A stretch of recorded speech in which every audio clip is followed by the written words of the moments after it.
Hello, I'm Mariana King, and this is where the Sidework ends.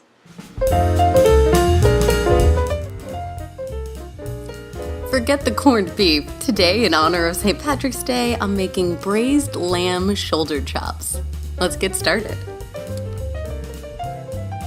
For this recipe, you need 2 lamb shoulder chops about a pound apiece, 3 stalks of celery, 2 carrots, 1 onion, 3 cloves of garlic, 2 anchovies, a tablespoon of tomato paste, 1/4 cup of stock, 1 cup of wine, and a bouquet garni of about 2 sprigs of rosemary and 6 sprigs of thyme.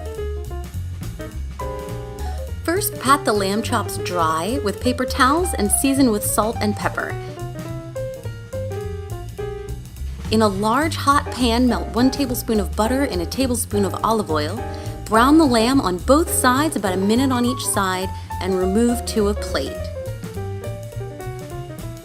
In the same pan, add the diced carrots, celery, and onion. Cook over medium-high heat until softened.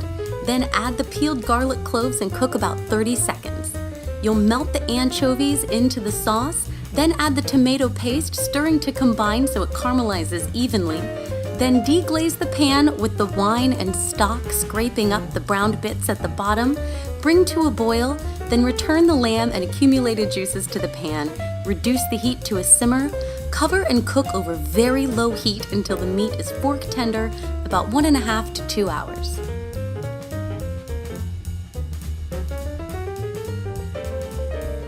Remove the lamb and cover it loosely with foil to keep warm. Skim the fat off the surface of the sauce and strain the sauce through a fine mesh strainer. Discard the solids, return the strained liquid to the pan, and reduce until it coats the back of a spoon. I serve this dish directly from the pan with the lamb glazed in the sauce.